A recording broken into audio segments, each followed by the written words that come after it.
I really hate this shit.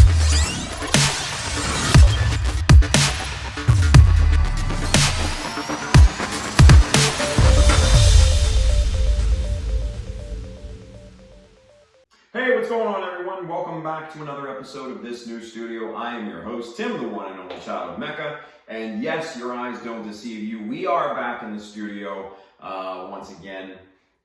We've been on a little bit of a break. November, December, and January, and part of February were very, very busy for me, but we're back in here and we're back to work. So on today's episode, what we're going to do is we're going to start on drywall repair. We're going to sand the ceiling a little bit. But first, we are going to start on the photo booth here. I've got it laid down.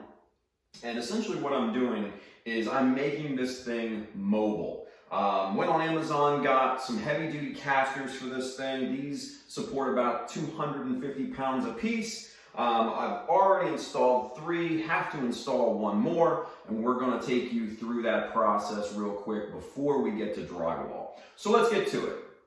All right, guys, so the first thing that we're going to do is measure up from the bottom of the leg to 4 inches. That's where I want my cut to be, right? So measure it 4 inches right there. We take our square and we strike a line all the way across. There's our cut line, right? And we'll do that for all 4 sides here real quick. So we'll go down this side, strike that line, go down this side, and then when we flip this thing over to cut the inside here, we'll get that line cut there at that point. So guys, one quick thing before we make our cuts is talking about tool safety. Make sure to read all of the documentation that comes with your power tools. And most importantly, wear a set of these. Your eyes are your most valuable tool when building models. Don't forget that.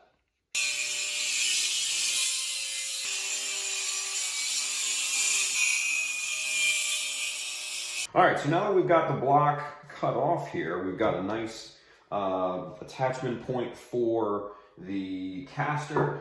First thing that we're going to do, though, is we're going to sand this down nice and flush, make it as flat as possible. Yeah, that's good. Nice and flat. So the one problem with these casters is that they're a little too wide for this 4x4. These are probably about 1/8 of an inch or roughly 2.5 millimeters wider than the actual 4x4 that this thing is built on. So what I figure I'd do is make the front flush and then just have a little bit of overhang on the inside where nothing can catch on it. So we'll make these marks and we'll get this thing properly attached. So I went ahead and bought these 1.25 inch heavy duty lag bolts. These will keep these casters in place and 100% secure. Now, the problem that we run into is that we're drilling straight into end grain, which, if you don't know what end grain means, it means that you can see the growth rings of the tree. That has a tendency to split very easily. So to alleviate or try and prevent that splitting, we're going to pre-drill our holes for these lag bolts and keep our fingers crossed that this thing doesn't split. Haven't done it so far, so maybe I kind of know what I'm doing.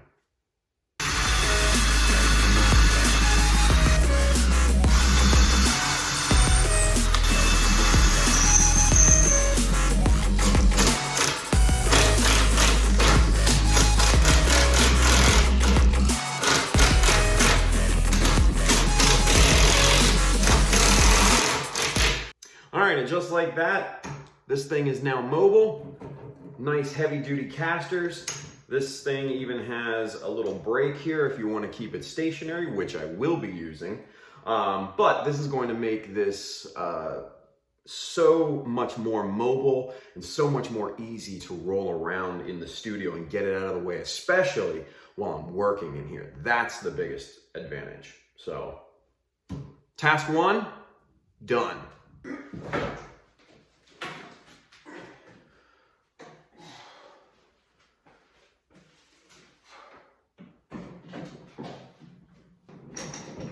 Yeah!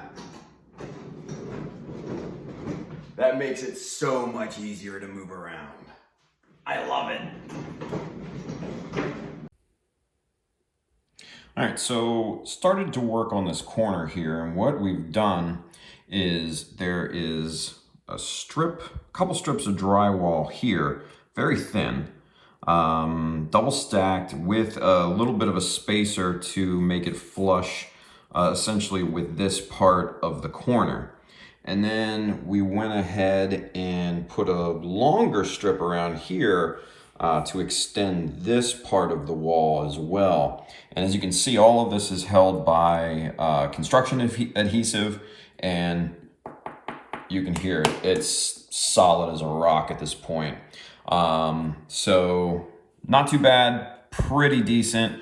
We'll sand this down, kind of make it nice and flush and everything.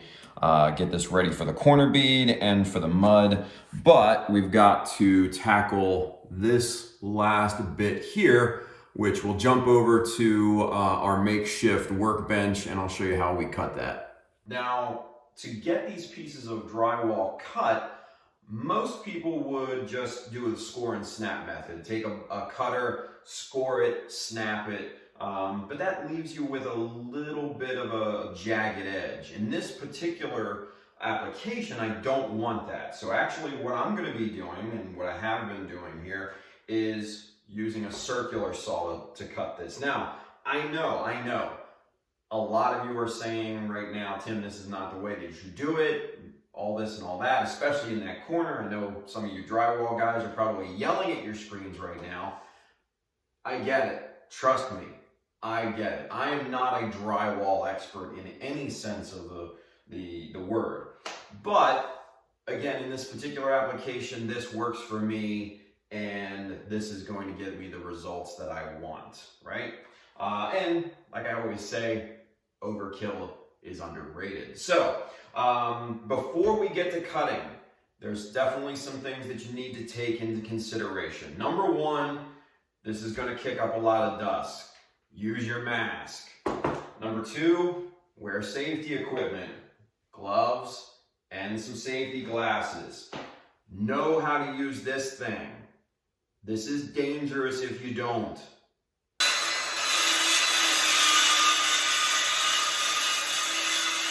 All right, so now that we've got our pieces all cut, we need to put these things together. So what we've got here, we've got our two filler pieces, and then we've got our one side piece here. And we'll put these together so you can further understand it here in just a second. We need to glue these filler pieces up. Now, for this top part of the corner, we actually don't need a backing filler strip. So both of these stacked on one another is going to be fine to fill that void. So all we have to do is just glue these things together. Now to do that, we need to use a little bit of construction adhesive and this 99-cent little flexible scraper. Now the reason why we're doing it this way is because the construction adhesive doesn't compress a great deal. It does, I mean, it's a kind of a gooey consistency, but I want there to be as little space between these pieces as possible, but still have a good amount of holes. So we're going to be spreading it out kind of like peanut butter and getting these two put together. So this is going to be our facing strip right here. This is going to be our backing strip. We've got our construction adhesive ready to go, so now we just have to apply it. A nice bead of construction adhesive all the way down the length, and there we go. All right, so now we're going to use, again, this 99-cent little scraper here, and we're just going to really spread it out just like you would peanut butter on a sandwich or something. Just like that, right? And we want to make sure that it gets all over the surface and a nice even coat all the way down the length of this piece, right?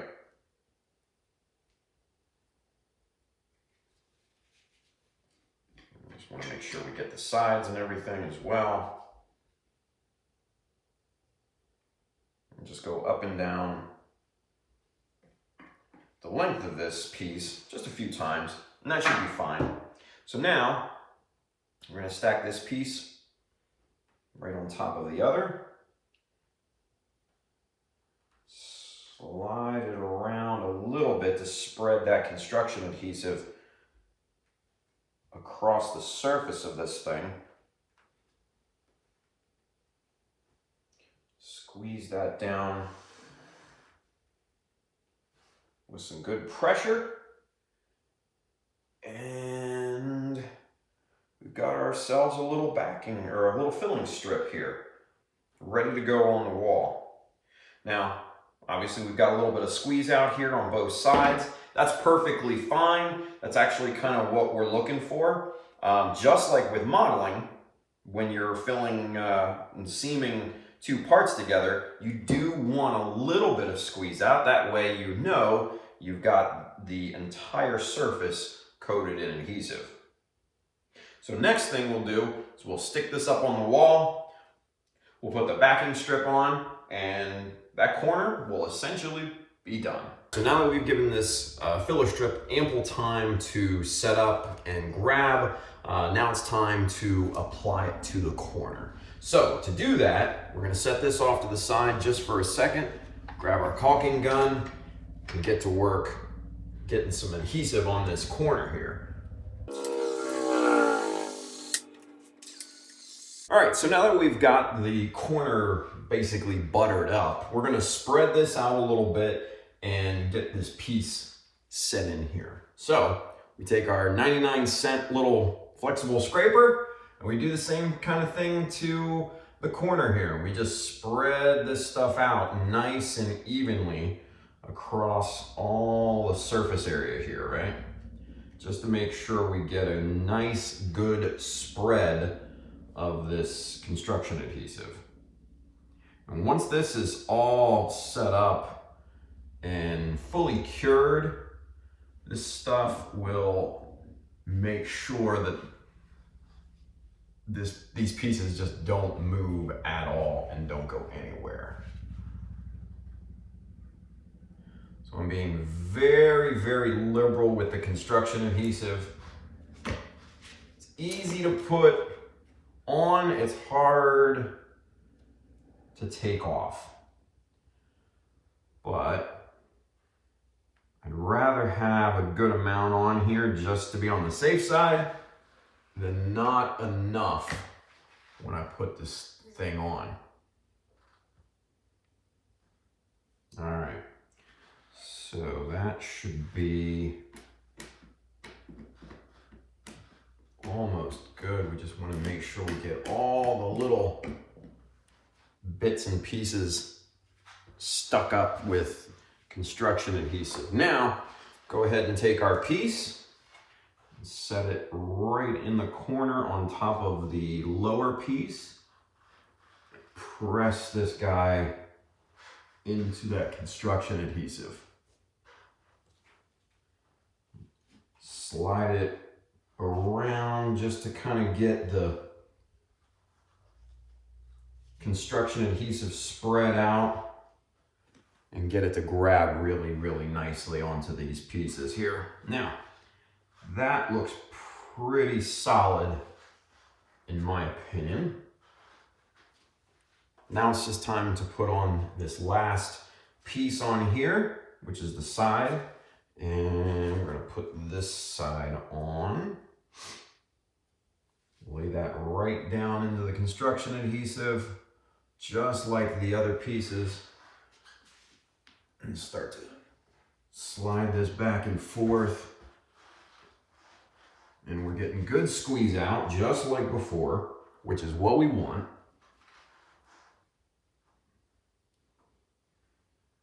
And there we go. Nice. Pretty damn good. All right, so we got the last few patch pieces set up in the corner. Got the topmost patch in and set. And that whole corner is essentially nice and filled now, all the way down to the bottom of the other pieces of drywall. I know it looks like a mess right now, but once this sets up and once I get back in here and smooth this all out, man, this corner will be rock solid. You can just hear that's just solid drywall behind that. That's gonna be a nice strong corner, I think. So we'll come back here tomorrow. We'll take a look at it, see if it's set up all nice and solid, and then we'll get everything smoothed out. So until tomorrow. All right, so it's a few days later. I already got the corner sanded, evened out. The corner bead was installed, screwed into the drywall patch, and it's ready to go. So what we have spread out here on my workbench here is everything that we're going to need to mud up this corner. We're going to need a few things, right? Empty bucket to mix our compound, bucket of water, various sizes of drywall knife, this big one to blend it all, and these little ones for little patches and stuff. We're going to need some tape. This is just mesh tape, which is the preferred tape for our compound. This is a 20-minute joint compound, so this is what they call a hot compound, meaning that it cures very, very quickly. So for quick curing joint compound, mesh tape is the way to go. For the larger knife here, we're going to need our little trough bin here to put the compound in and work with it. Now, to mix it all together, we're going to need some power. So I got out my good old hammer drill. I got my mixer screwed into it. This thing is ready to go. So we've got everything that we need to mud up this corner so that we can get this thing going. Now, this is going to give you a 20-minute working time, and then the setting time is about another 35 minutes. So roughly about an hour until we can go and take a look at it and see if it's ready to sand. I'm probably going to give it a little bit more time than that just to be on the safe side. The one thing that, I can't help but think that there's a lot of parallels to what we do in scale modeling in terms of comparing it to, construction, DIY, home repairs, whatever, term you want to use. Mudding up a joint is just the same thing as sealing up a seam, right? Sanding, of course, parallels to sanding, getting a nice smooth surface, which then leads to primer and paint. So all of these steps are absolutely crucial, just like in modeling, in the home repair and DIY sector as well. So keep this stuff in mind. So to start off with, we're going to start with the clean bucket here, and we're going to add some water to this. We're going to start with the water first, and then we're going to slowly add our joint compound into it, mixing it as we go until we get about kind of a creamy, peanut buttery, smooth consistency. And then once we have that, then we will go ahead and take that and apply it to the wall. So here you can see I've already done an initial coat of mud to the long side here. Now we're going to go back here and feather this in with another coat just to make it nice and smooth and make sure that there's no weird transitions, bumps, or dips or anything like that. Now this 12-inch knife is great for feathering this in because it gives us a nice amount of width to go ahead and just slowly transition this joint compound to the existing wall. That'll give us a nice, smooth end product, and you'll never know that this was repaired at the end after we sand it.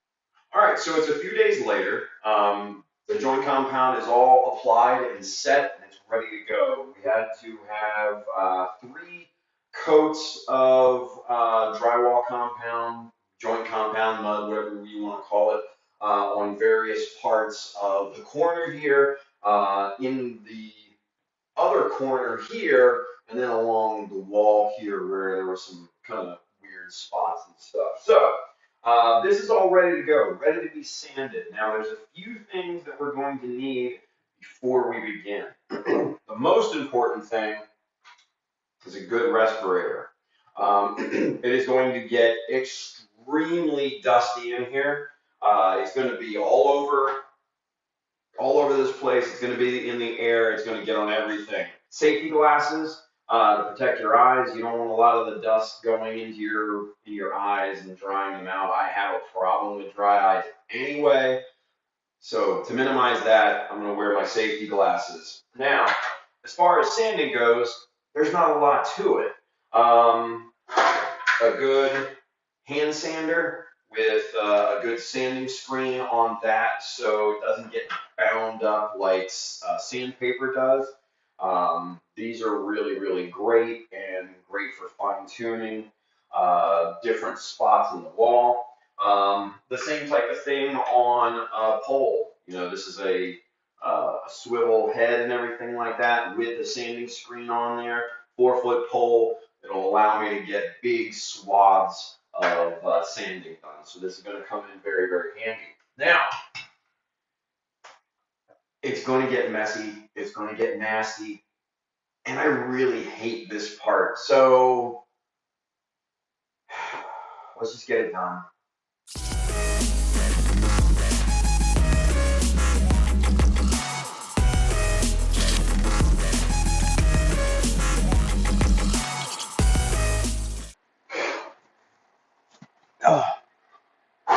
So I'm done. All sanded, ready to go. Just have to let everything settle, clean, and then prime, paint. Then it's on the floors and trim. And then moving in. I can't wait. So, but that'll do it for this episode. We'll get to priming and painting in the next episode. That should come rather quickly, but as you can see, it's still very dusty in here. So I'm going to let this settle for a few days, come in, vacuum it all up, wipe off the walls, everything like that. Lay some primer on that patch and everything. And we're one step closer. All right. So with that being said, guys, I'm Tim, the one and only child of Mecha. This has been episode 3 of this new studio. Come on back for the next one. I'll see you guys next time. Bye.